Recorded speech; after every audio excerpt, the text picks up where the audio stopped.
If you want to master YouTube in 2021, there is no other place you need to be than here right now. Make sure you come on back because we're going to help you grow in 2021 faster, smarter. We got the best of the best. You don't want to go anywhere. It's Nez Nation Live, y'all.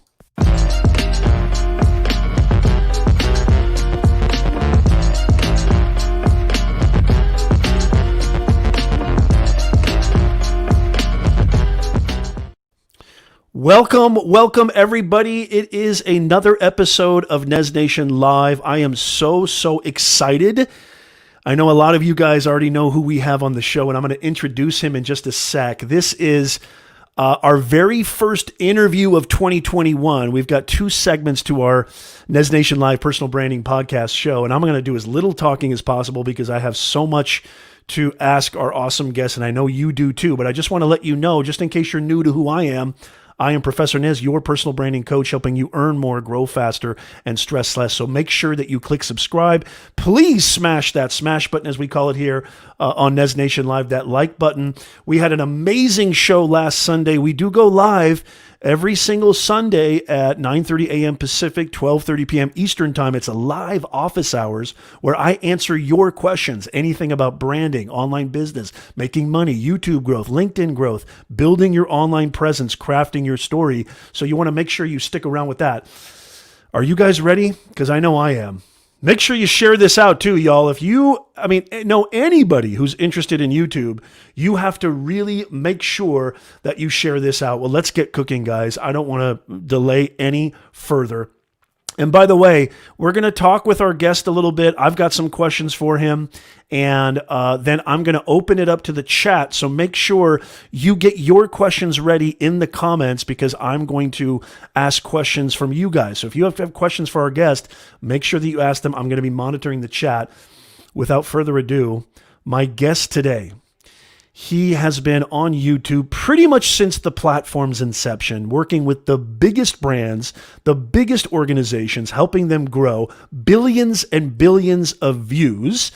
One YouTuber in particular that we're going to talk about a little bit, he works with Mr. Beast. Without further ado, ladies and gentlemen, let's bring into the show Mr. Derral Eves. Derral, how in the world are you, brother? Doing great. How are you doing? I'm doing fantastic. It's so great to see you, man. I've got so much stuff to talk to you about. I mean, I kind of gave you a sort of mini intro there. Is there anything that you want to add to that for our audience that no, maybe I didn't? I'm literally obsessed with YouTube. Like, there's just no ifs, ands, and buts about it. I'm obsessed. I think about it every moment of the day. It interrupts my relationships with my wife. I'm that obsessed. Like, it's really funny because we just get to unwind. And what I do to unwind is I look at thumbnails.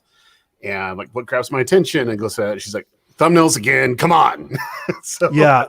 You know what? I love the way you said that. And I have to talk about this, Derral, first. We got so much to talk about YouTube. I know you have an amazing book, which, by the way, guys, really quickly, there's a link in the description, but we're going to talk about that more in depth. And I want to talk about your book in a little bit.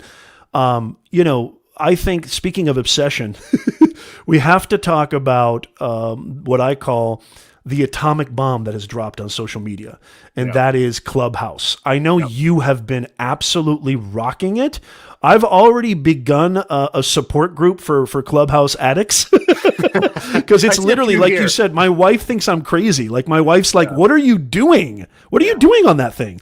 Yeah. And then last night, because I know you've been dropping insane $1 million masterclasses, but then last night we had Mr. Beast, we had Logan Paul. I thought it was a joke. I mean, what's going on here, Derral, with this app? So Clubhouse is unique, and it's been able to tap into culture in something that was well needed. Let me give you a little bit of context. Like, I'm a student of history. I love history. I love how humans relate to things. And one of the first things that actually hit in media was radio. And radio became very powerful of broadcasting your message out to the world. And then it transformed into talk radio. And talk radio has that dynamic component, but there's still that structure of you have to stay in and talk about these certain things or follow this formula or whatever. And then you had the explosion of podcasts that really fulfilled that need of audio. But this app is very disruptive. I love it because of the nature of, you can have really high level conversations. You can do what YouTube started out to be, is broadcast yourself, and people that are interested can come and talk and engage. But what I love more than anything else is bringing people up on stage and having those conversations. That felt like I put a conference on, have for the last 7 years. It felt like the hallways of that conference, like having these high level conversations with people that normally you could only connect with, and have these types of conversations at an event. So like it kind of is giving me my fix of not going to events and having those high level discussions, because now we can have them pretty much at every waking hour of every living day. It's so funny you say that, Derral, because I literally was talking to a room, and I've done a couple of rooms myself, and it's just been, it reminds me of the Blab days. I know you're around for the Blab days. You were around for that. A lot of people in the room that I was talking to, they were like, what's Blab? They were younger. Yeah. But like, to me, the timing of this app is so unbelievably perfect, because there is that need. One of the things I loved about what you said in a room, and I was able to ask you a question directly too, was that you said that right now there's a definite need for connectivity. People are starving for that connection, for that relationship, for, just really kind of being more human, like you say. And I think Mr. Beast and those guys, I think they're going to be just as addicted as we are, because it's just insanely valuable. I was one of the first people in that room, Derral, and like literally I couldn't believe it. So I see Mr. Beast, and there's like 3 other people in the room, and I'm like, that's not Mr. Beast. There's like only 4 people in here. There's no way. Then I hear his voice, and he's being typical Mr. Beast, which is kind of sheepish and like, I don't know what I'm doing, or yada, yada, yada. When he's I was telling my wife last night, like, I'm a legend with my kids. Like, I was telling my wife, I go, this 20-year-old kid, or how old is he now? 23? Yeah. He'll be 23 in a couple. Yeah. So I was saying that this kid is such a genius, like his mind, and even listening to Logan Paul and, some of the other ones like Preston, they're business minds. I mean, I didn't have that acumen at that age. I mean, it's amazing to me. Yeah. Yeah. It's so cool. Anyway, so cool. And Clubhouse, and please connect with us too, Derral Eves and Professor Nez. Okay, let's talk YouTube. Let's get into it. I had to talk about Clubhouse because it's just so insane. I like please. Clubhouse a lot, but I think that one of the things that I always look for is time sucks. And I can tell you that Clubhouse is a time suck. And so if you're a productivity guy like me and you're trying to get a ton done, you're going to need to find the balance. And, I find myself connecting when I'm in the car, so I'm not like connecting to other stuff that I'm doing. Driving down the road. And so it is going to change kind of our behavior in the day. But like any type of social media, you got to be careful with it for sure. That you stay productive, and it's an addictive platform. It's an addictive platform. So addictive, especially with, hey, we're all wanting to have this connections with humanity and with people. And with people that we can have discussions that, most people wouldn't understand the conversation or the rhetoric that we're discussing. And it's needed now, but like, we just need to be cautious too. Like I'm finding myself, okay, my minutes watched on screen time has gone way up. I'm like, I know the app for that. Yep. It's Clubhouse that did this. Yeah, I get that. I hate that notification. It's like, this is how long you've been on screen. I'm like, oh God. Yeah. One of the things that you mentioned earlier, Derral, that I thought was so poignant, because I've been an attendee for several years in a row since 2017, was that you founded Vid Summit, which is one of the most renowned video marketing and really just content creation YouTube conferences in the world. And I agree, it kind of gives you that vibe. I always thought the value of that conference was in the hallway. Yeah. The value was really in the hallway, the connections and meeting people, growing, networking, etc. And, one of the things that you do, which I love, it's always one of the speeches that I pay attention to the most, is you kind of give a state of the union of YouTube. Yep. It's kind of like early in the conference, the first day, is it usually the first day or second day? It just depends on. Yeah, it just depends. Yeah. But the point is that the content, it's almost like you're giving this sort of preamble of, this is where YouTube is and this is where YouTube is going. I don't want to ask you to do that right now, but it's January. It's a brand new year, although in a lot of ways it still feels like 2020. Is there something that you want to talk about, or maybe tell the audience, like, What is it that we need to be knowing about 2021 that we should really pay attention to when it comes to YouTube? Yeah, like here's the thing. When you follow the money, it will translate over to where the direction of YouTube's going. So like early on, and this is a pattern that you can consistently find in any organization, like where they're going to put their R&D money, where they're going to put some creator funds. But before they actually started the YouTube partner program, they wanted to pay creators. And so they started to shift money. It says, hey, we're going to pay creators if you upload and keep on uploading. And that's great. You know, and then they kind of introduced select creators that can share in that revenue. And so like this has been a model time and time again. And so right now, I want everyone to write this down because I can tell you where they're putting money. Number one is into live streaming. Live streaming is up across the board year over year. And they are pulling up funds and paying creators a lot of money to actually start live streaming. And there's creators that live stream every single week because that's the contract that they have.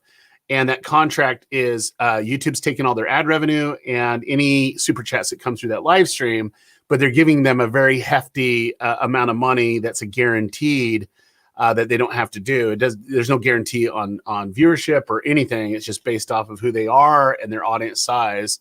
But they're throwing a lot of money that way right now. And so a lot of content creators are closing on big deals. They're not talking about them. But if you're really close in the industry, which I like to stay really close in the industry, it's happening. And there's a lot of creators that are making, you know, well into 8 figures, you know, to actually produce live content for a year. Well, that's great news for me because I love live streaming and I go live every week on my channel. Yeah, so that's where a lot of focus will be. They'll put a lot of resource, and then you know, I look at the gaming side. They're trying to kind of step up live stream and gaming. I think it goes hand in hand on the platform, but I would say the bulk of the money in R&D and in development and product design, in you know how they're working with creators right now, is they're petrified of TikTok, which they should be, because Gen Z and the younger millennials are spending a lot more time on TikTok and less time on YouTube, and then it's really easy to share these fun little moments. But it's also enabling a new set of creators to come into the space that have a platform now and to create content and share it with their friends. And it's kind of like what YouTube was in the olden days. And I do mean that. It's just like back in the day when you weren't making money, but you're just doing it because you're passionate love. You want to create something cool, make your friends laugh. And, you know, I find myself even to this day sending more TikToks out to my kids, you know, because they're my best friends in the world. And that's how we kind of communicate back and forth. You know, we're just sending TikToks. I don't send as many YouTube videos because it's just a different way to engage. And I think TikTok's done a great job at facilitating that and making it possible to happen. And so you're seeing a shift on YouTube right now where, you know, they started shorts in India with an app. They're moving here in the US and they're, you know, you're getting all the bugs worked out, but there'll be a lot of issues with any type of new integration in a very established platform. It's just, that's the way it happens. It happens a lot slower because there's a lot of moving parts and there's a lot of different things. And so, you know, sometimes things don't work as well, but they are putting massive amounts of resources behind it. And then two, you know, I think it's a great opportunity for new creators to be discovered. But also, you know, a different style of content viewership is happening now on YouTube that could lead to something that TikTok can't do, which is, you know, you might tease them with something that grabs their attention and pulls them into a full video, which that is extremely powerful. And I'm excited where YouTube's going. And now, not only are they putting product and the other stuff, but they're throwing money behind that as well. So like, I like to follow the money. The money kind of tells the direction that they're going. And you can see that this is the hot commodity of YouTube for this year. Now that doesn't discount all the other stuff that's actually happening on the platform. Like they're trying to refine the purpose of YouTube, which is to predict what the viewer want to watch. And they're doing a great job at the algorithm, and AI is really learning and discovering new things. But, there's a lot of complexities to the platform. But that's basically where 2021, I believe, where their main focus is going to be. And then two, they've never said this. I've never seen it across the board, but I think they're going to work more on monetization, like figure out new ways for creators to make money. It's been a very hot topic with some high level YouTube partner managers, like in the sense of, hey, they're asking these questions. And I know, like, I've been around the block, quite a few times. Just a little bit. I'm like, okay, I know why you're asking those questions, because you're trying to get reports to send back to the higher ups to make some decisions. Now, whether that happens this year or next year, I think there's going to be a lot more ways that creators can make money outside of ad revenue on the platform. That's awesome. That's awesome. What a great, yeah. And I think vertical video, like you said, it's about following where the attention is, right? Something I tell my clients is like, you have to, I mean, if anything COVID has taught us, and I'd love your thoughts on this, Derral, is that we have to adapt. If we don't adapt, it's over, right? Like the thing about being a business owner is that you're always working. There is no punch out clock. There is no, same thing with running a YouTube channel or a YouTube business, right? Which is to me like this is the golden age of opportunity. I hear so many people talk about it's saturated, it's this, it's that. It's just, I mean, I think this is the best opportunity to be a content creator, which is why Clubhouse has popped so much, is that everybody is dying for, really good content and for things that serve them specifically. Do you get that question a lot, Derral? Do you get that saturation question? What's your response to people saying, why should I start a channel in 2021 when there's so many channels? I really love that question, because the people that think it's saturated, if they don't come into the market, then it's not saturated. That's the way I look at it. And for me, you can never oversaturate great content, great ways to connect. I truly do believe that this year, there's going to be new breakout creators that's going to catch the platform by storm. Everybody's going to talk about them, and they're going to be doing great videos, and it's going to happen every single year like it. And it's not like this magic little wand that says, oh, we like this creator, but not this. It's like great content and way that you actually grow an audience and really engage that community is where people are anticipating your next video. And the creativity level of this generation of creators is just off the chart. Like it's in a totally different stratosphere than ever before, because they're not bound by limits. They're just bound by their own creativity. And you can see that with Mr. Beast. Like he's doing stuff that people couldn't even remotely try to tackle, but it doesn't even make him flinch at all. He's like, yeah, let's do it.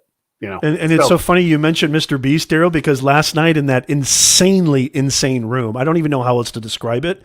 He said, and this is, I don't think he's being dismissive. He's just saying, guys, instead of worrying about the algorithm, instead of worrying about, saturation, literally all you have to do is make sure that people click, make sure that they watch, and that's it. And just deliver. Like that's literally YouTube. What are your thoughts on that, Derral? I mean, he put succinctly. We're definitely in the same mindset. It's like, if they don't click, they never watch, and if you're fulfilling on the promise of the title and the thumbnail, and you're bringing value, they're going to finish to the end. And if you brought enough value and it's easy to digest as a viewer and easy to share, you're going to talk about it. That's that water cooler moment that, it used to happen in the 80s and 90s where people says, oh, did you see that Mr. Beast video where he ate the world's largest pizza? It's like that type of conversation. Mr. Beast, first off, ate the world's largest pizza. You search it up and, I ate the world's largest pizza. It's just like, it's easy peasy from that. My daughter makes us watch that over and over again. That exact episode, because the reactions from the dude who is like the world championship of eating, it's like so gold. Unbelievable. But so that's where the key is, but also the metric of people wanting to dive deeper into the content, right? So if they found value, hey, what else do they have? And so there's every day people are discovering Mr. Beast on YouTube. They're discovering him on Facebook, and they're finding his content, and they're like, I want to see what this kid's about, or I got really laughed so hard. What else is going on? And they might watch 5 or 6 or 7 videos. What was interesting that he said, Derral, was that he said that, I was on the platform for years, like almost 10 years, right before he started, maybe 8 years before he started getting traction. And he said something really interesting. I'd love your thoughts on it. He said, the reason I wasn't growing is because my videos didn't deserve the views. Yep. Like, that's an amazing insight. Like, it's hard for creators because we're so in love with, it's very hard to be hypercritical. And at the same time, it's easy to be hypercritical, at least for me. And I love how you told Jimmy, you said, why is it every time we publish a video, you like immediately hate it because you see he's such a perfectionist?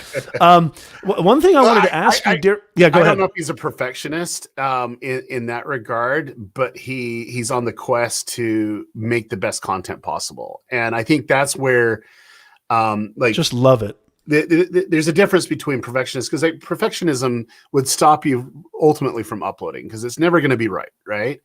But he's like, no, this is a banger, this is great, and then he uploads it and he gets the data in. And he's like, oh, we could have done better here, and here, or this sucks. Let's change this out, right?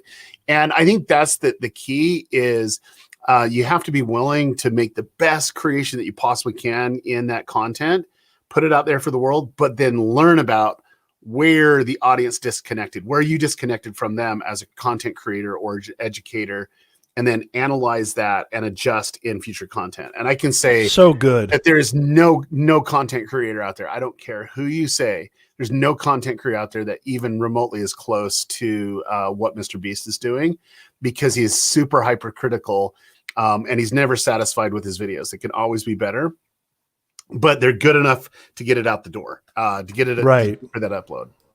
Right. And I just really quickly, Derral, that's so good, by the way. Love that. I want to give a big shout out to everybody who's here in the chat and just let you know, we're going to talk about Derral's book very shortly. I've got a billion questions, but I'm only going to ask a few. If you have any questions in the chat for our guest, Mr. Derral Eves, like, this guy is it when it comes to YouTube. He knows everything about it.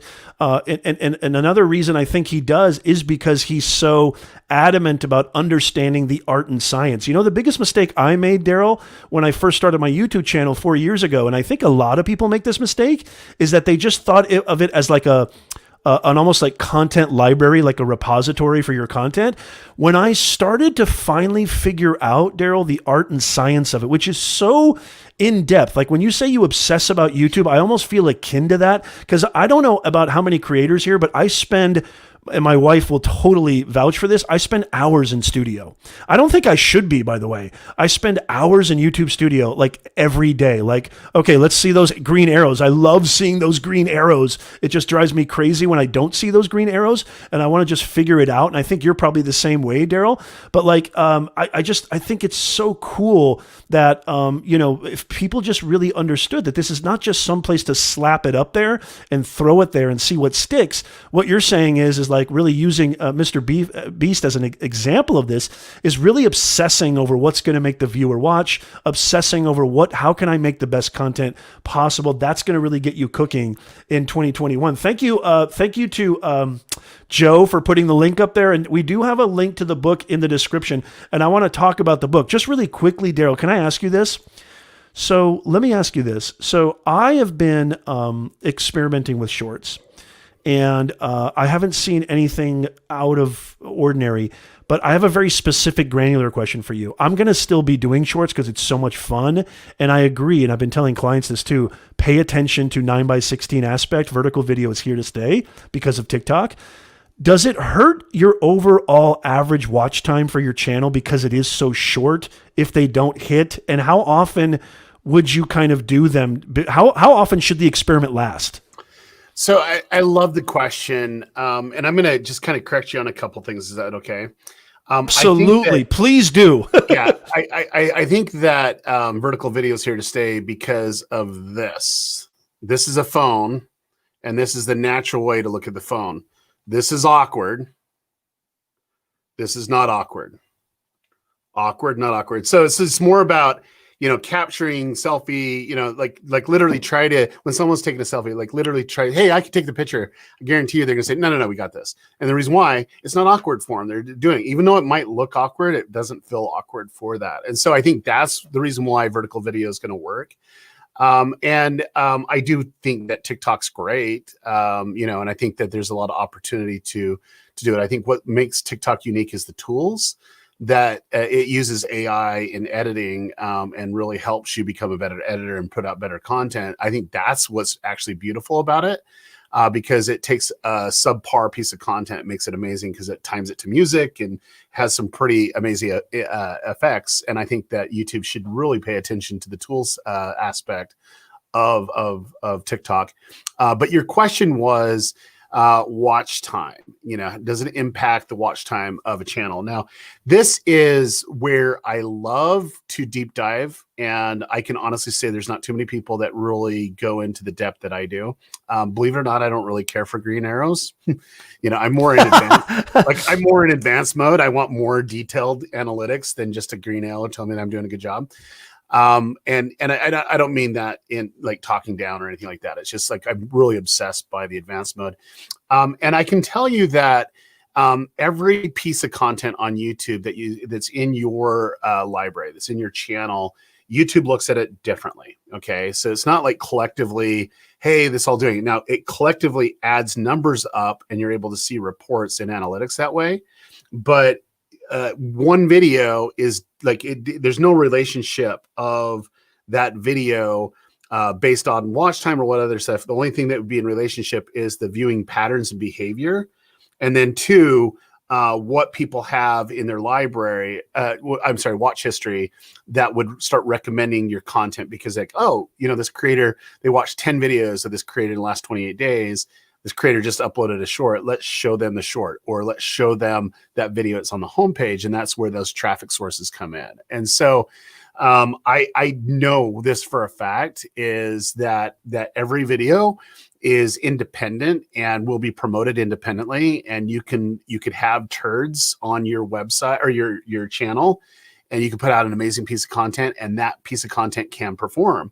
Now, it's not going to recommend the turds. Sorry, it's not. It will recommend, related content that would be the highest probability of people to click. And if they don't have that click, or the watch time of getting the people to the end of the video, or have a really good average view duration and about 1,000 different signals, then it might not be recommended, and so that's kind of the way I look at it. So I want everyone to understand it. When you pose a question like that, I don't look at the analytics at all.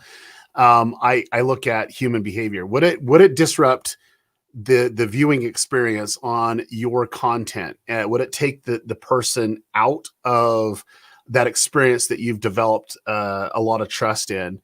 And would it cause confusion? So if it does, I would probably put it on a different channel. If it doesn't, if it enhances it, if it's like, oh, here's a series that he does, that I'm able to get like a daily dip into this channel creator, or, they're posting a little bit more frequently, then it makes sense. And then you just look at it differently, because I can guarantee you the algorithm for, so YouTube's run by an AI, and every traffic source, so shorts would be a traffic source, right?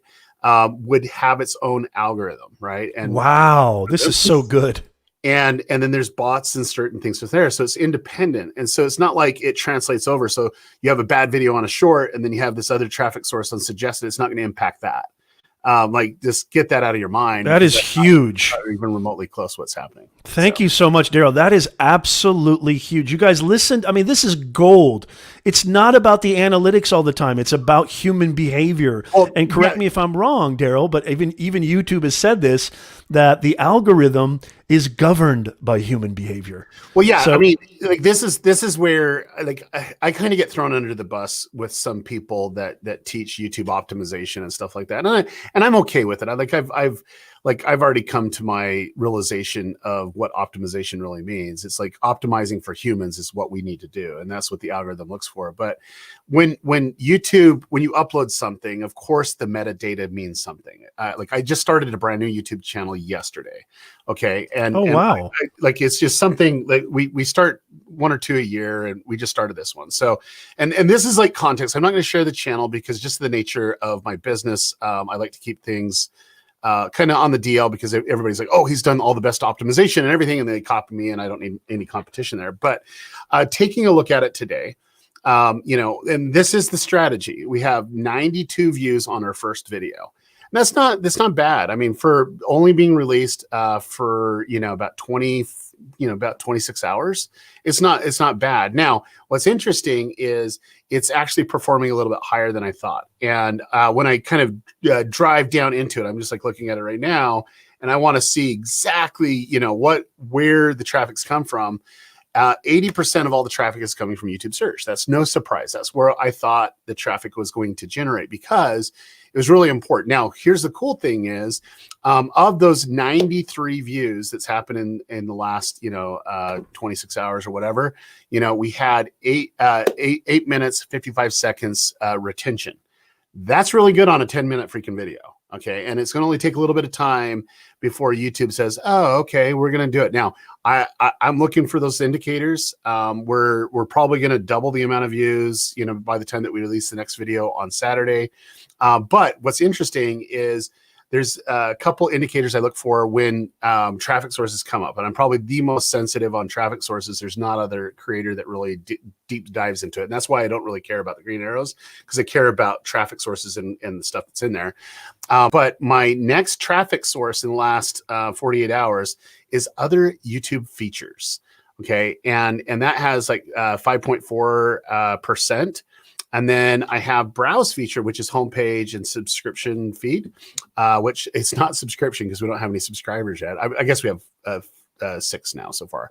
But it's like, that's bringing another 5.3%, and then suggested videos. So like it's doing its job, getting it out there. Now, the difference would be is, and this is where I kind of get thrown under the bus because I'm like, I really don't like search traffic. And they're like, oh yeah, you're just like poo-pooing on this. I'm like, no, it's not that. It's like, I'll use search traffic for what it's intended to do.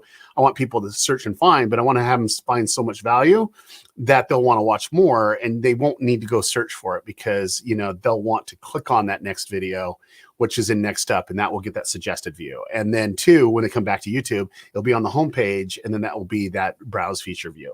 And so that's the goal that I have. Yeah, let's use the traffic source what it is, but eventually I want like literally search traffic to be maybe 1% of all views. And the reason why is because 75% of all views that happen today on YouTube come from YouTube's the AI recommending the content for me to watch.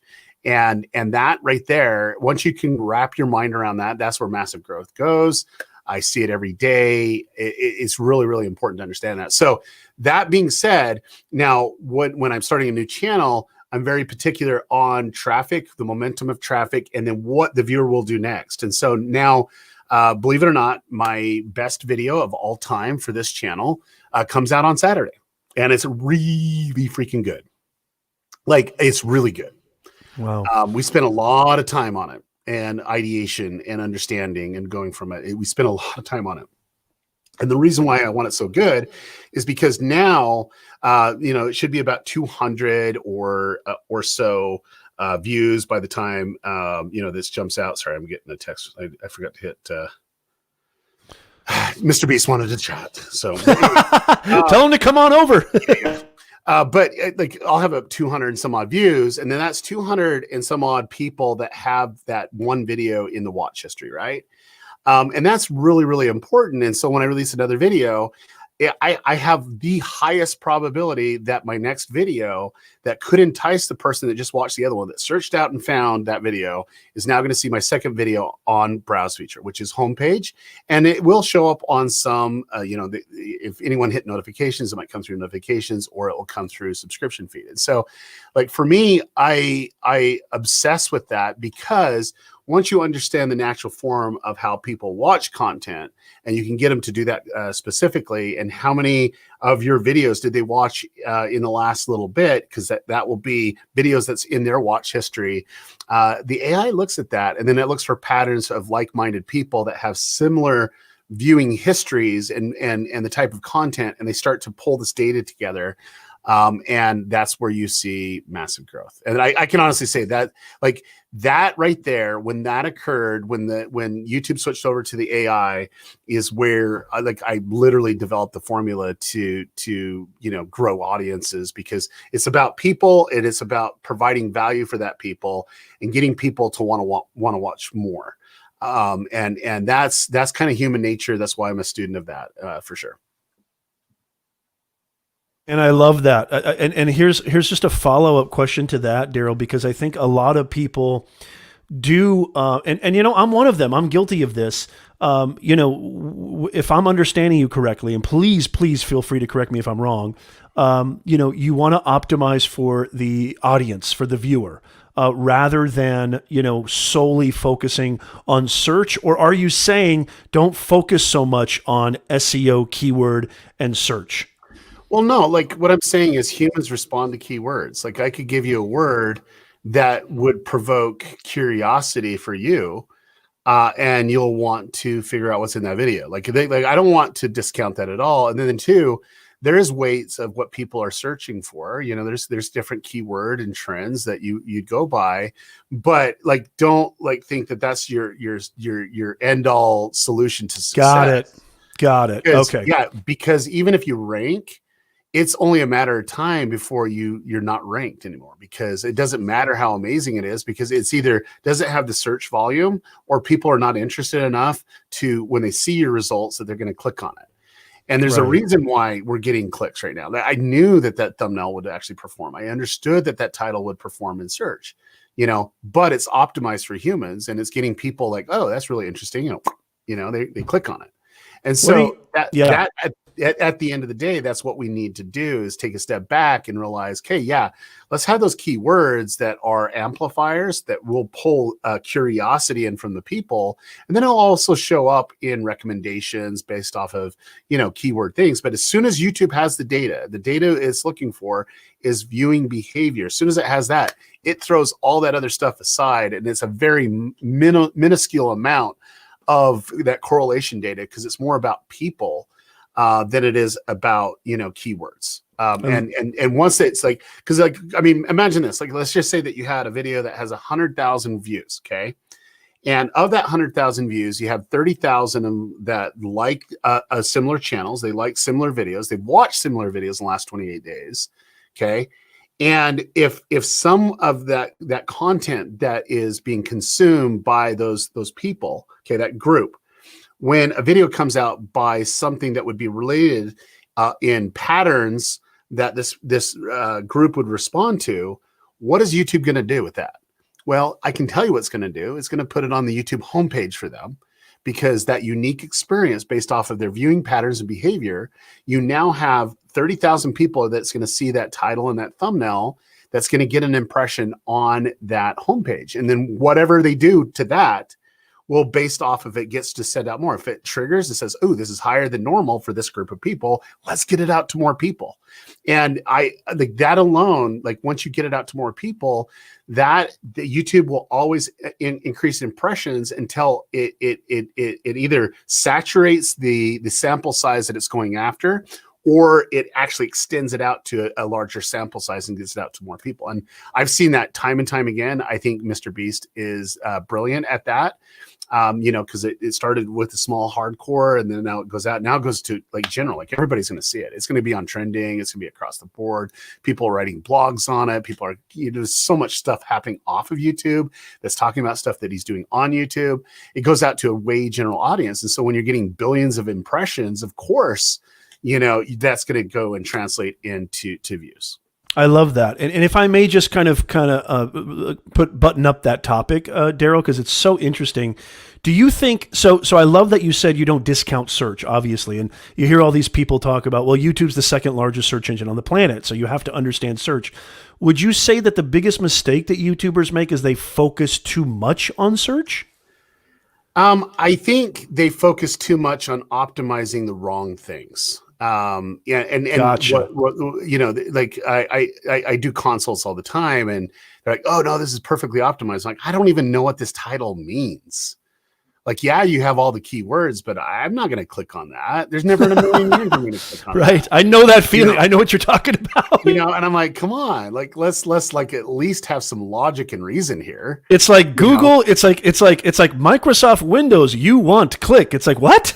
Yeah, no, it's like really, really harsh. And I'm like, okay, like I won't necessarily click on it because I'm going to think that it's, I already have. I've been on YouTube long enough that I think, it's going to be deceptive or it's going to be not very good, I want to respect your time, Derral. So last question on that topic. Thank you so much for just dropping fire here. Do you have any secrets, or not secret sauces, but what would you say, like when you're trying to create a compelling title, and not just focus it on that kind of archaic or automatic, kind of robotic vibe of a title? Do you have any like I'm sure because you're so analytical and methodical, do you have like a list of power, pathos, emotional verbiage or words, or do you have anything like that when you're creating titles? Yeah, I mean, I think it's like, what is the video about? And if it's interesting, then let's figure out a title. So, I mean, I think the big thing would be what would cause curiosity, because curiosity earns the click every single time. Like, I'm interested in learning this, or I'm interested in what's going on here. I'm interested in what's going to happen, so that is human nature 101. And so of course you're going to have a keyword amplifier in it, right? So that needs to be in there. But it's like, what is the video about? What's going to be that action that is going to happen, or the value, or what is the offering that you're saying the video is going to be about? And so I like to make it as simple as possible. It should be really, really easy to digest. Like world's, like I ate the largest pizza. like that, because then people can talk about it, right? And if it was engaging and if you fulfill on that promise, then it's powerful. Now, that being said, there is some complexities and there's ways to look at things. And there, that's why I believe that when people pose a question, that it's really powerful too, because I have that question. I wonder what's going on, and so I think that, there's a lot of great opportunities there. But I think what we need to do is, of course, do our due diligence on, hey, if I use, I'll give you an example, and this is truth, okay? But if I was doing a video and I needed to have a game console, and I had a choice between Xbox and PlayStation 5, there's never in a million years would you ever get me to do on an Xbox. Even though that I own an Xbox, I do PlayStation 5 for a couple of reasons. Number one, Sony actually buys ads, and you can get usually 3 to 4x more amount of money just by using a PlayStation versus Xbox. Microsoft, they don't spend money. They literally just hold it like this, and they might pay a little dollar here or there, but they don't spend. So, like, I know I'm going to make more money on using just a different type of product in the videos. So then it's coming up with it. And then you can look at, PlayStation 5 has been trending lately. Like, I don't even know the last time that Xbox was ever trending, and so it's just like, hey, there's a higher relevance and people are talking about it. People are fighting over it. They're trying to, buy these Xbox, and people are putting on Amazon or eBay and paying thousands of dollars to get their hands on one. And so there's a lot of excitement around that. So then it's like, okay, how do I make it interesting for the viewer? Because of course it's going to cause interest and we're going to make more money just based off the product, right? Now let's figure out how can we get people to click and what would make sense with the type of content that I'm doing. I mean, that's the way I look at it. Love that. That's great. And I want to get a couple of questions from the audience, Derral, and then I want to talk about the YouTube formula, which, by the way, guys, and I have this right here. I just want to show you really quickly before I get to a couple of your questions. The YouTube formula, which is Derral's brand new book, which you can get on a pre-order. Look at that perfect thumbnail face right there. Oh, dear. But I left a link to that in the description down below. And I think even one of my mods, thank you, Joseph, has left that in the comments as well. Derral, I have a question about average view per viewer. What are your thoughts on average view per viewer? How do you strategize that? Like, you always want to increase that. So that's your popularity. So like a couple years ago, You mentioned I kind of give the State of the Union at Vid Summit, and I generally do, and I kind of talk about what to look for and where I think that YouTube is going to put a lot of focus in on their attention. And I gave a talk about acquisition, okay, and then retention and churn, and those are the metrics that YouTube's looking at currently. And 2 years ago, I was like literally went on stage and talked about it, and then that a retention rate is the average view per viewer, right? So it's like how many people watch your videos, okay, and how many videos do they watch in a given period? And that right there is high. So like if you're like at 1.2, then they only watched one and just a little bit, right, on an average. And your goal is to get them to binge watch, right? Because that's fulfilling with what YouTube's wanting, which is getting them to watch what they want and then watch more. That's basically what YouTube is doing. And if you're that content creator or, person that's bringing that value, that's what YouTube is saying. Oh, okay, this is working. So let's go find more people like that, because if we can find more people like that, they'll actually watch more videos. They'll stay on the platform longer. And so let's suggest that out. Let's recommend that out to like-minded viewers and see if they have that same response. And they'll test it. And if it responds in a positive way, guess what happens? They'll keep on doing it until it doesn't, and then you might see it go down, and then, in 45 days, they might try it again, and that's kind of that beautiful thing that the AI does, is just predict what the viewer will want to watch. And sometimes you're seeing a, 4 or 5 year old video and it's still surfacing up because it still, brings value to people that are discovering it. And YouTube knows that is a certain type of viewer that they're going to click on and go from there. So that's what I look for. And so we're always trying to increase that, and most creators are at 1 or 2 in a 28-day period, and they're releasing 4 videos. So that means that, maybe that average is like 1-ish. That's not very good odds of getting people to retain. Yeah, they might watch 1 in that given time, but you don't know if it's like a low percentage of subscriber to view ratio where the actual subscribers are watching that content, or if it is, getting them to watch more than 1 video. You're competing with a lot of things, and I don't think it's oversaturated.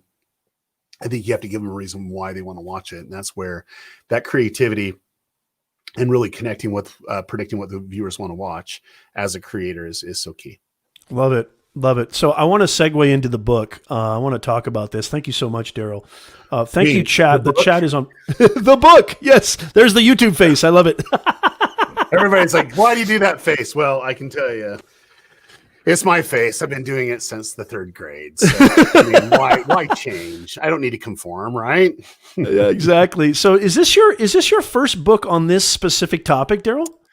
I've never written a book before. Okay, that's what I thought, because I was doing some research. Okay, cool. Do you want to talk about the kind of the origination and the sort of why now? Why is this book coming out now, and what can we expect? Talk about it. Yeah. So anyone that knows me know that I'm goal centered. Like goals are like the most important part of my improvement as a person, as a human.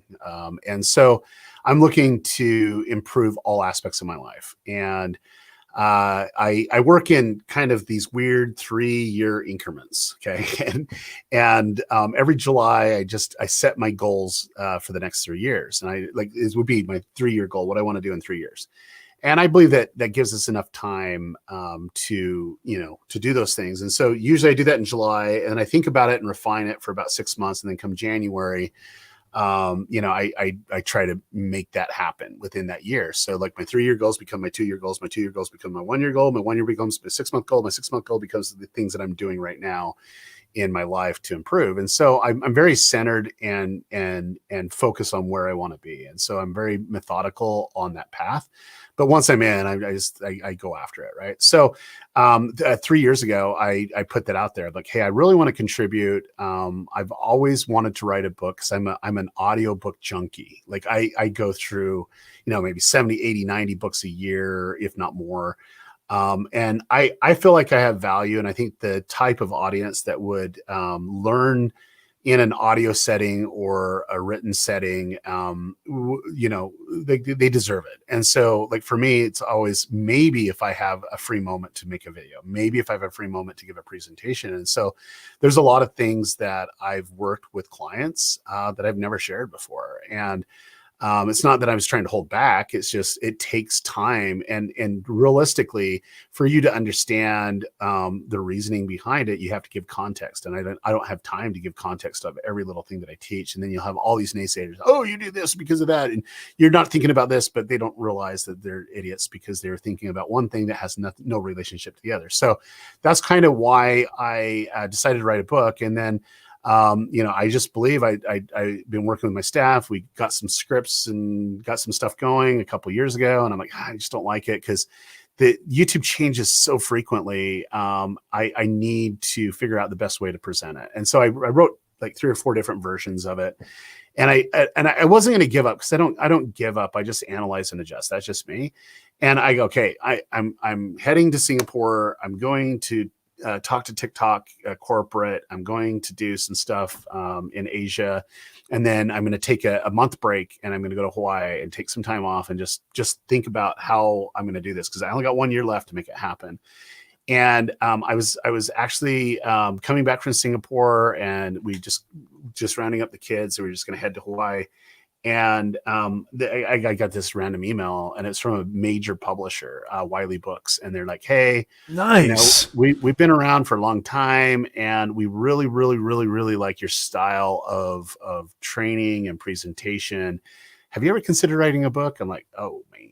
And so it was like serendipitous. And so what I was doing in Hawaii was like coming up with an outline and kind of putting it there. And I'll be honest with you, the key to it was as soon as I could wrap my head around how to present the information without giving misinformation of things that could change, then it all come together. And it was like breaking up in 3 parts and really covering the things that I truly do believe that's important. So it's about history.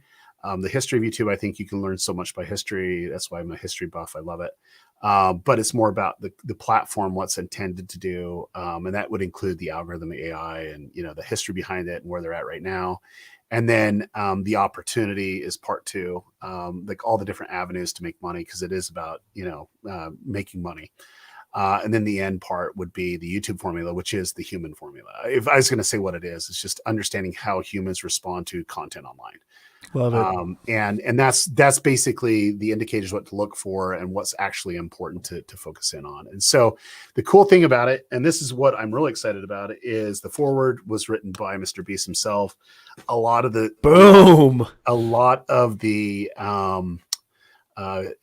examples that I use are from students and from clients, and a lot from Mr. Beast himself, because I've been working with him for quite some time. So it's just like, there's a lot to learn. And I think that both him and I are passionate about just sharing when we have the available time. And I thought this is a great way to share when I can't get on stage or make a video. It's just going to be there for people. So this is more of an evergreen model to really help the up and coming YouTuber or business owner or brand really stop making mistakes and make an impact in the world. So sometimes I also feel this too, because I've written some books too, Derral. And I'm a business communications professor too. And one of the things I like about you and what I think the top creators possess, I'm not your average professor, that's for sure. But, we talk a lot about science, technology, engineering, math, etc., history, which I love those pursuits, but communication is not taught enough, and how to communicate. I mean, I was with my wife, just a really quick short story. My kids are doing online learning because of COVID is just out of control here in Southern California. And I'm overhearing the teacher talking about just ridiculous things. I don't want to get on a rant on education, but I told my wife, if they actually taught a class, I'm all for it, but go ahead. You know what, Derral? I told my wife, I go, if they taught a class on YouTube, how to create a YouTube channel, like think about this, Derral, and everybody listening. And I see a lot of people say they already pre-ordered the book, which is awesome. I mean, you're going to learn about communication. You're going to learn about sales, marketing. You're going to learn about networking, Yeah. connecting, storytelling. Like that would be more valuable than a stupid class that says if Jimmy got on train B and Lucy got on train C and they both met in Connecticut and had tea, who cares? Yeah, I think that, and don't get me going on education, but I actually, in my acknowledgement, I acknowledge my third grade teacher, and it's the last paragraph of the book, like literally last paragraph, and it's basically my stance on that. I was kind of singled out because I was hyper and I wanted to consume what I love to consume, and I didn't really care to conform. And so I spent a lot of time in the corner, nose in the corner while the class is doing stuff that I was interested in. And the teacher used it for humiliation and trying to teach me a lesson. But all it did, it cemented me into like, I'm never going to conform to their way, the old way of doing things. And I think what we need to do as a society is embrace information. And let's not try to restrict it, and let's give people access to information. So I'm like really, really bullish when it comes to global internet, satellite internet that Elon Musk is doing, because it's going to give people access to education that don't have access currently right now at speeds that they can actually consume and be educated themselves. And then they can actually find what they're interested in and their passion. And a lot of that will be done through YouTube. A lot of YouTube videos, like you have MIT, you have Harvard, you have Stanford that actually have class instructions on it. And if they don't want to sit through a boring thing, they can find Mark Rober or someone like that. Exactly. And, but it's like they can find their passions and then they can consume as fast as they want. And I think the thing for me, and this is what I learned really quickly, is when I want to learn something, I don't want to be slowed down. I don't want to have a speed limit put on me. Exactly. And I think that is what the upcoming Yes. generation is. And we need to facilitate that. And I think that my parents caught that at an early age, and they gave me opportunity to actually be obsessed with things. And so I put a very harsh statement. I didn't call out my third grade teacher by name, but I put it in there that, I'm grateful that she did it, because she just literally ignited the pilot light that's in me to never conform and never look at that's the only way to do things. And that's why I've been successful in so many different aspects, because I don't accept that that's the only way to do things. There has to be a better way. There has to be an option. And when you take the data for what it is and you analyze and adjust, there's nothing impossible that it's out there. We can literally figure it out. Oh my God, I love this. We just have to learn how to look at it differently, take a step back, analyze what we did right and what we did wrong, and then try, and then take the data in and not be discouraged by it, but try again until you find a way to do it. And I can honestly say, when you look at all the accolades and everything I've done, it's not really me. It's just, I just don't give up, and I don't really conform to say, okay, we can't do that. I don't accept that.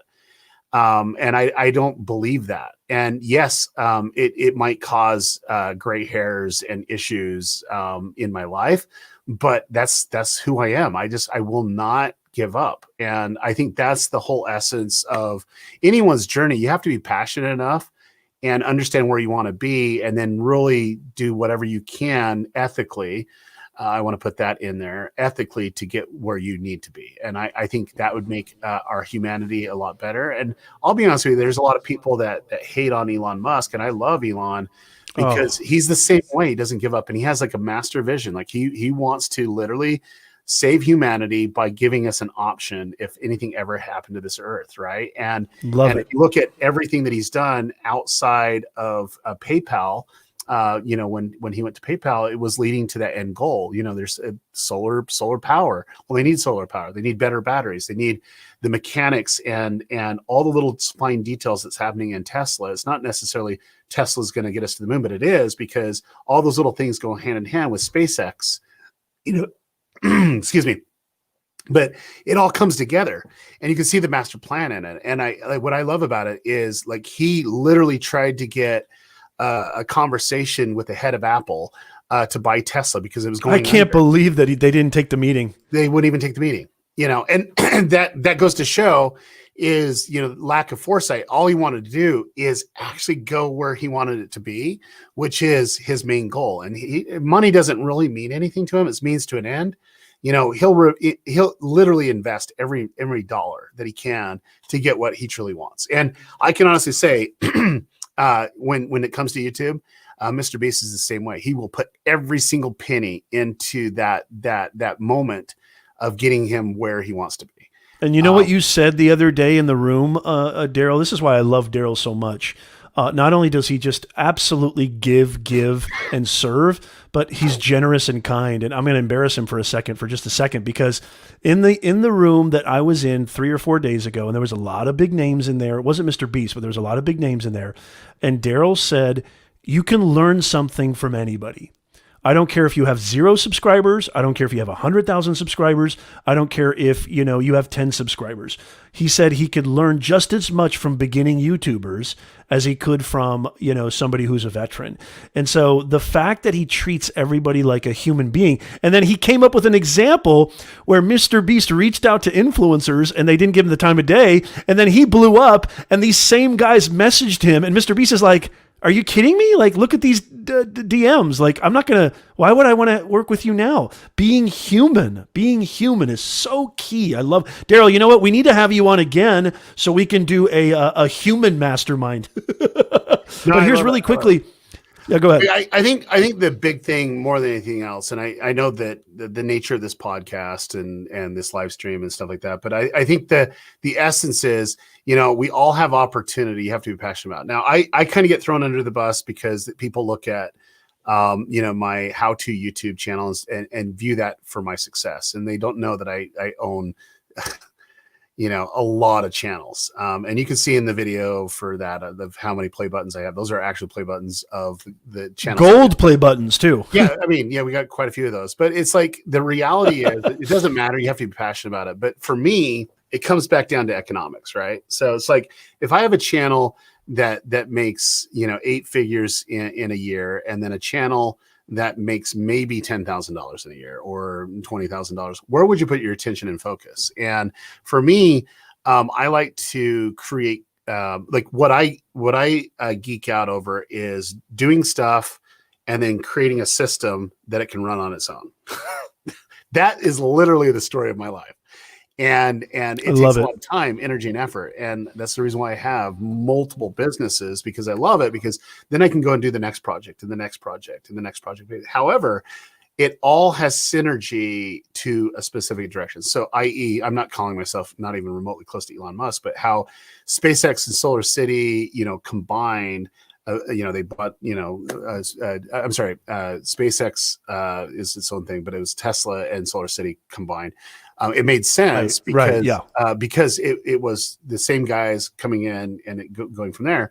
But all the stuff that I do is all synergistic of the end goal that I would like to achieve, and I've been able to do some amazing things, but it's coming back down to following my passions and then putting my priority to where my day should be, and put the focus in having people that I trust and I can teach and trust and let them take the reins of something that I'm passionate about. But I want that passion to translate down so they're just as passionate as I am. And then I'm surrounded by amazing people helping me accomplish what I want to do. Okay, I have a question from Paul Peck, Derral, really quickly. Mm-hmm. And what you just said was gold. And by the way, Derral, the next time you're in Southern California, I want to say this publicly and live. Not only do you and I need to get lunch, but I want you to come talk to my business students. Okay. Because literally, like, these kids, they don't get anywhere near what we're doing in this masterclass on this live stream, what they do in the classroom. And so you are cordially invited. I teach at Chapman University. I don't know if you've ever heard, it's a private university. And so you are cordially invited next time you're in Southern California, as long as it's not like winter break or summer. I want you to come talk to my business students, because I know that you're not just a YouTube consultant, you run businesses. So you know the business side of most things, not just plainly or solely from a YouTube perspective, but from a macro perspective too. Okay, I'm going to answer this question, Derral, and I want you to say, Nez, good job, or Nez, you're wrong. So Paul says, hey, Derral, does it matter if, I'm going to try to find his question so I can bring it up too. So Paul says, does it matter if you separate your videos? Does it still matter if you separate your videos every 48 hours, like you upload and wait 2 days? I'm going to answer this and I want Derral to correct me. Okay. No, it doesn't matter. YouTube doesn't care. You can upload every single day. It all depends on your audience and your viewers' viewer behavior patterns. Am I right about that, Derral, or not? Yeah, I mean, Oh, darn, I was hoping I was right. There is some complexity because and this is about uploading multiple videos. Okay. So, once again, I'm sensitive to traffic source, right? So if your main traffic source in the first 48 hours of a release of video is the homepage, which is browse feature. Okay. Generally that's what it is. If you have a great audience and you're going from there, that's generally where your traffic will come from. You get that first boost of views, and then it'll kind of translate over to suggested traffic. And so if that's the case, what it is, you upload 2 videos. Now the viewer has to choose between your videos. Okay. They might like this one over this one. And you just now had them click on something and the other one got an impression and they clicked through it, went down on another.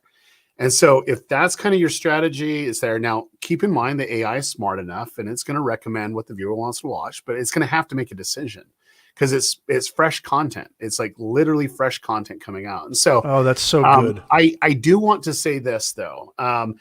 There's strategies that you can upload 46 to 86 videos a day and it wouldn't impact your channel in a bad way.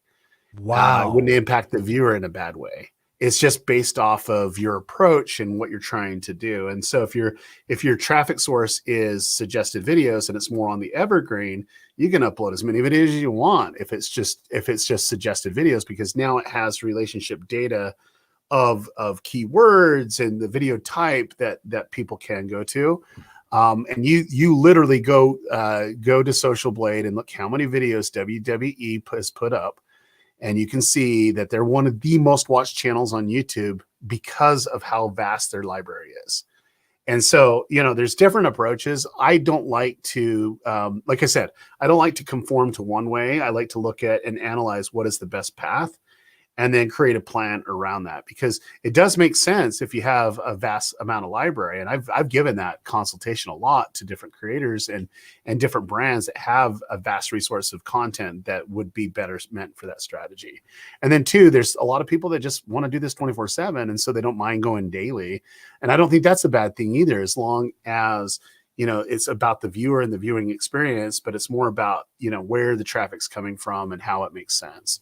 I do want to close on this. This is an example I have in the book, but I had this really, really, really big YouTuber reach out and wanted me to really go in deep dive into his channel. It's called Channel Audit. I do those all the time. And it's not cheap to do those because I have to really kind of get my mind wrapped around, what they're trying to do and their audience and so on. And I gave this creator a list, and he was getting right about 84,000 or 84 million video views a month.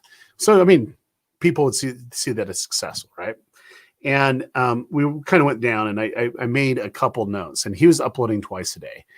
And he did all the optimization on everything that we did, and it increased. And I says, okay, I want you to do that first because I want you to see the results that it gives. But this one tip that I'm going to give you is going to double your views. And he's like, that's all it was. I mean, it was literally like that. And that one tip was, we got to understand when people are watching your videos and then space it out so they have enough time to watch both videos. That was it.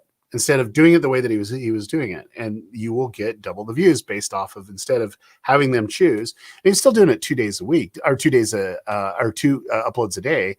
And so we just spaced it out. I was mistaken. He didn't double his views, but he got 225 million video views a month instead of 84. And so, like, that one tip was just that's more about amazing. Viewing patterns of behavior. And I'm not saying that, hey, the time of release is going to solve all your problems. If it's piss poor content, it's not going to do anything for you, right? Like, he had great quality content, had a great following. It was more just really catering to something that he never did before in all time that he's been on YouTube, because he thought, oh no, my audience likes it this way. Well, no, they only like it this way because that was the only option you gave them. Let's test this out for a month and see what happens. And guess what happened? That's amazing. Like, That's amazing. it transformed his life. Like it Right. literally, because it wasn't increasing the workload or anything like that. It was just like, okay, I'm doing the same thing, but it's just doing it in a different way, and it's yielding better results. And so that's the analyzing and adjust phase. That is the essence. I can honestly say of chapter one is talking about how YouTube actually analyzed and adjust. And then the end chapter, the last chapter of the book, is the process of why you always want to analyze and adjust. And you can tell that that's the nature of who I am. Is like, okay, if it's not hitting, there's something off, and you just need to know how to measure it. You need to know what to look for. And once you understand that formula, then you can say, okay, I underperformed here, performed here. Let's adjust it and test it. And then you see the content, see the results, adjust it and test it. And once you're able to do that, then you're actually getting better performing videos, and but that humans want to watch. They want to click and watch. And when that happens, then you analyze and adjust, because it should be getting better every time you put out content, because you have data now of what people like, how they respond. Right. The way that they're integrated into your world. You can see a lot of the data points, but the YouTube analytics is so awesome.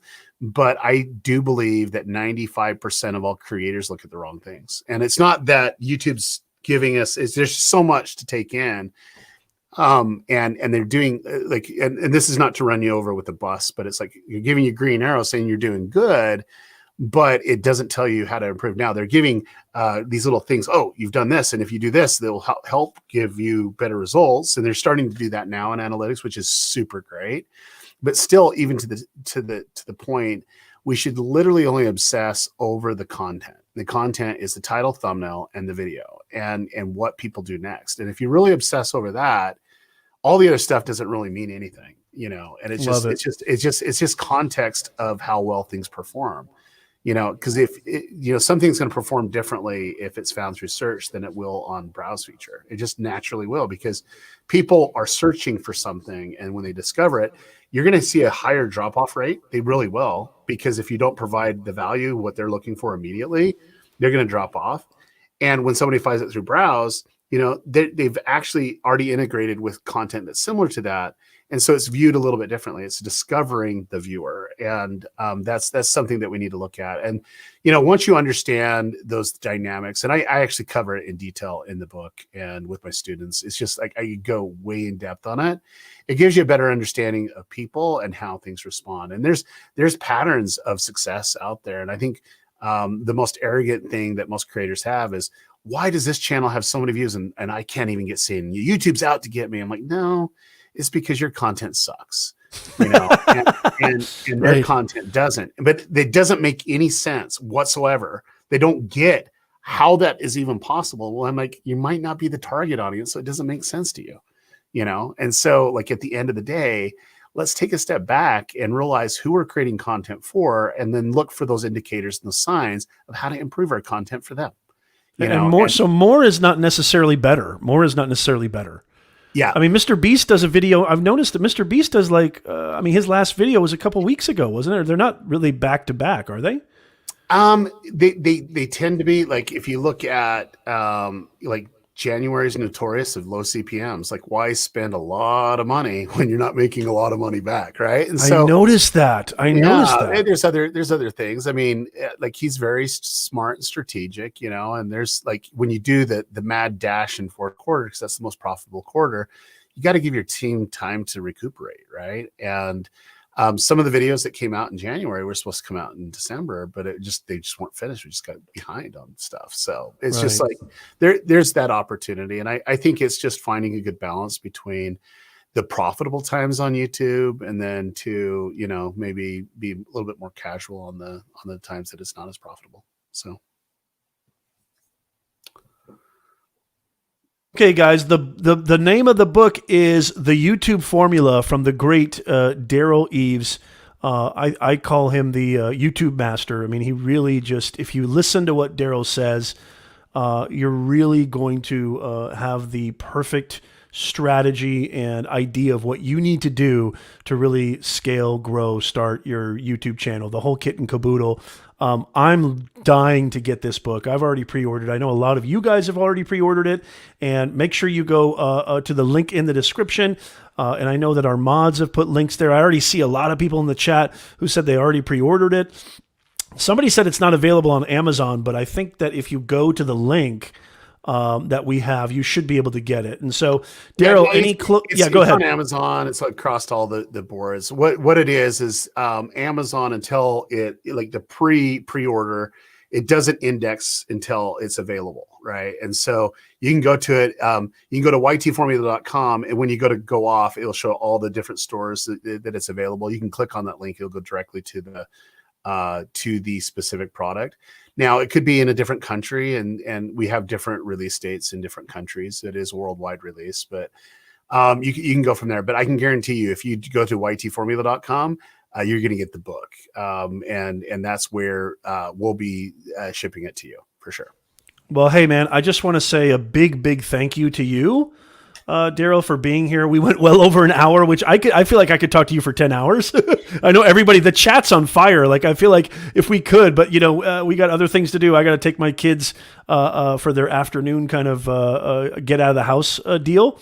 Go ride some bikes. But hey, from one family man to another, and from somebody who considers themselves an exemplary communicator, I salute you, Derral, because I think in order to be a good YouTuber, in order to be really building your online presence, you have to be an amazing communicator. I think that's essential. And you definitely possess that, my friend. And so I just want to say thank you so much. I know you got to get going. Thank you for your time. And ladies and gentlemen, Derral Eves, thank you for being here, brother. I really appreciate it. Thank you. All right, thank you. All right, guys, so you know the book. What a show. How killer was that? How awesome is Derral Eves? I just want to say a couple of things before we go, and I want to do a live roll call. I want to say thank you to Josephine. Great to see you. Thank you, Paul, for being here. Insane McLean, good to see you. Joseph, awesome mod. Zapata, I want to say thank you to you. Everybody who is here. And don't forget, make sure you click subscribe. Make sure you definitely hit the bell notifications, because we go live every single Sunday with our office hours, and look at the amazing guests that we're bringing to you. So our Nez Nation Live podcast, which all the links are in the description too, we're bringing you just brain busting content over and over, helping you earn more, grow faster, and stress less. We talk about mindset and messaging on this channel. I would just want to say a big thank you to everybody. Another big thank you to Derral Eves. What a fantastic show. And I just want to say thank you, everybody who was here and watching. We really appreciate it. Have a wonderful week. I'll see you next time. Thank you, guys.